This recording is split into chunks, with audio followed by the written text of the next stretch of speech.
All right, great. Co-main event, couple of ranked fighters. I mean, it seems like a big opponent, a big moment. Does it feel like a big fight for you? Yeah, man, it definitely feels like a really big fight. It's a step up in competition, but this is what I wanted. I wanted to show the UFC that you can put me in a co-main event spot against a guy that I'm an underdog against, and I can still perform. My last co-main event spot was against Ricky Glenn. We all know what happened in that fight, and it was a great blessing for me, but it's time for me to prove that the move to ATT was the best move I could make, and I am ready for this. I love it.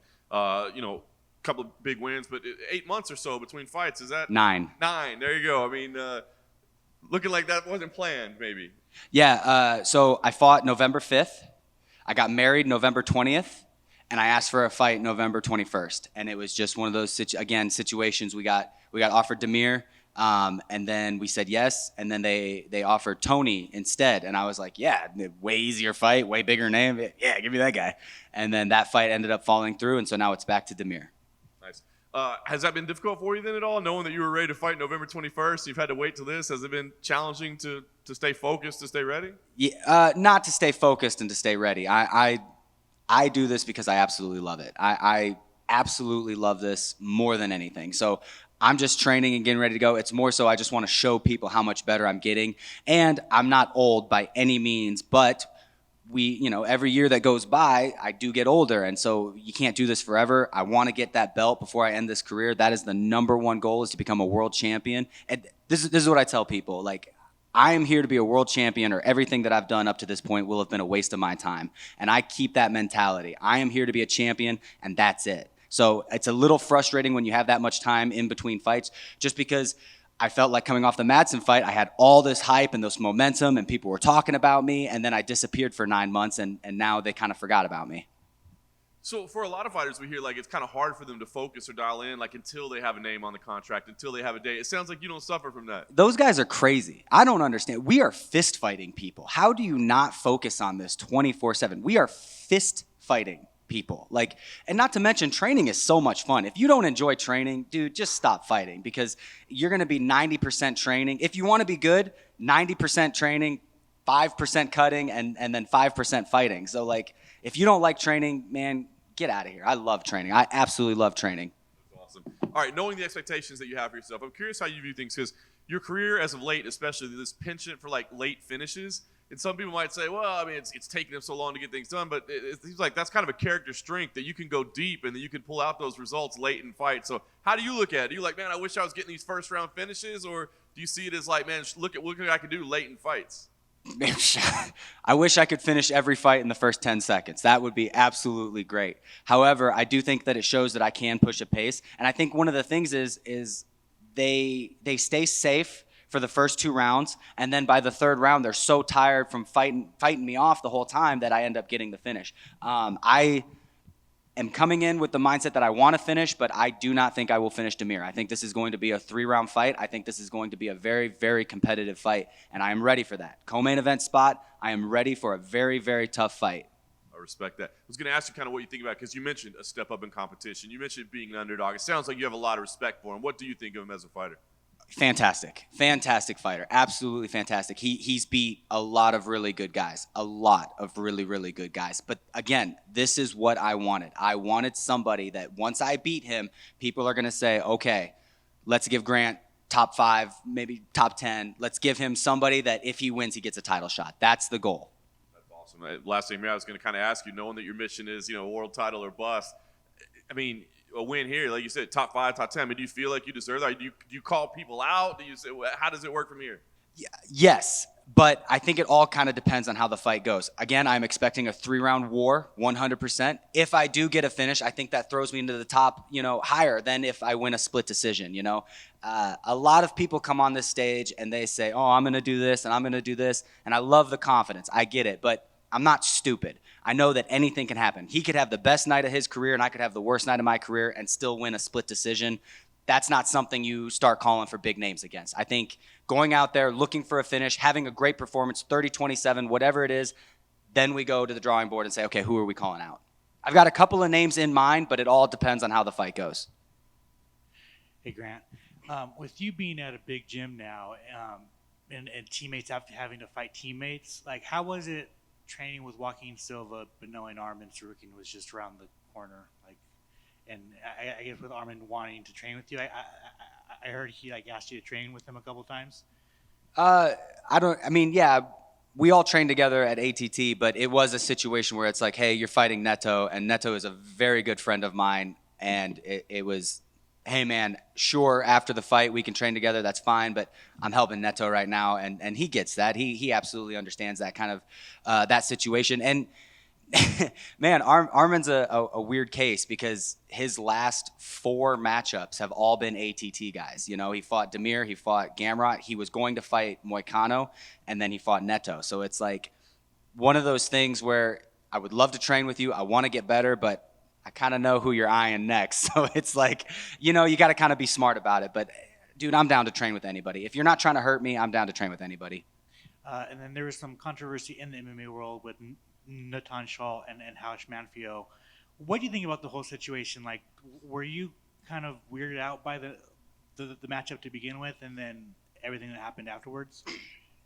Yeah, that's a boycott PFL situation because that makes no sense. They're 2 former champions. They're 2 former title winners or tournament winners. I'm sorry, and so for them to fight not even in the tournament, it makes no sense. And I think that there was some politics that went behind it. I don't know the whole story. I think there was some politics that went behind it.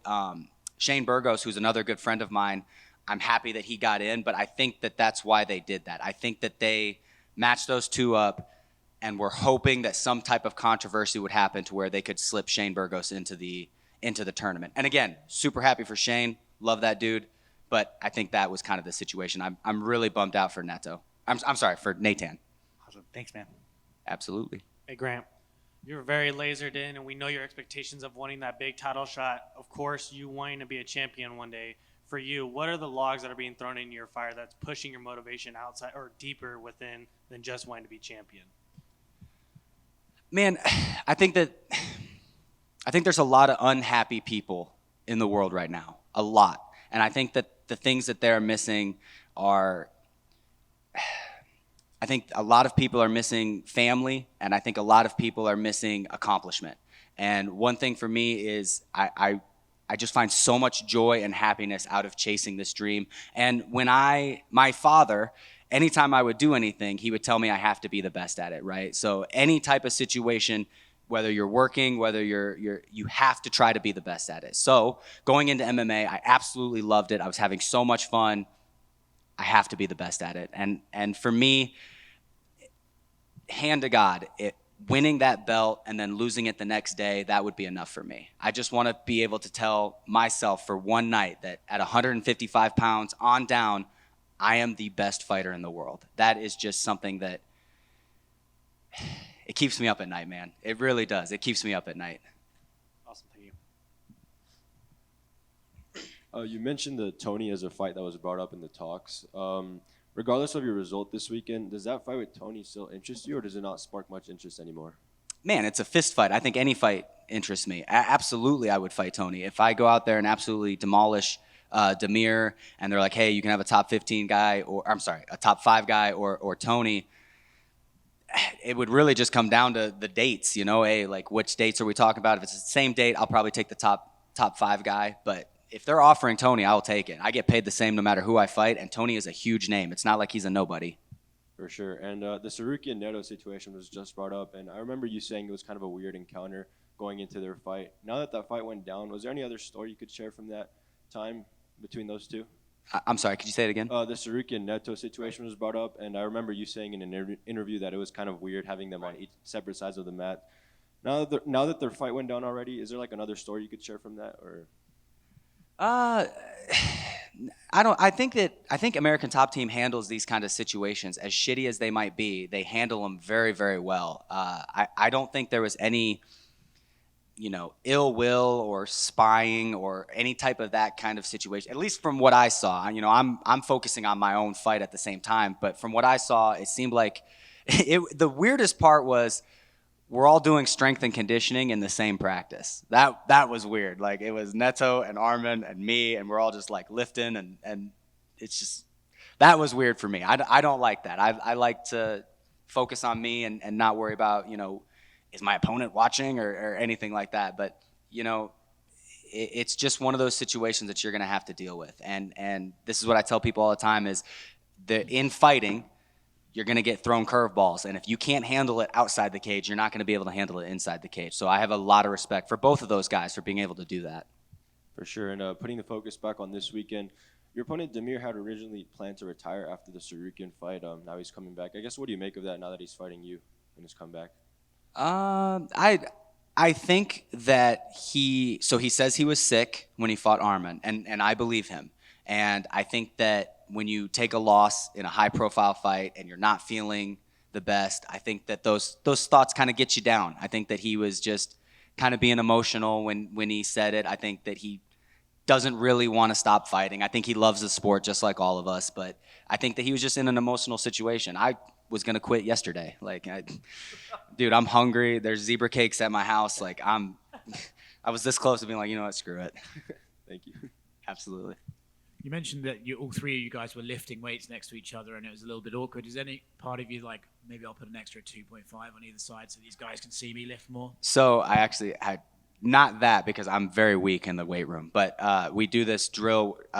We jump up and we hang the bar and you got to hang on for a while. And I had sparring and then we just did a whole workout and it was the last thing we were doing. And man, my grip strength is just not great. And I'm slipping and Armin's sitting right next to me, just stone cold face, holding. I was like, all right, I can't be the first one to fall. I'm not falling. I'm doing the whole time, man. But other than that, it's a weird situation for sure. But again, if you can't handle curveballs outside the cage, you're not going to be able to handle them inside the cage. So do what you got to do. Awesome, guys. Thank you so much.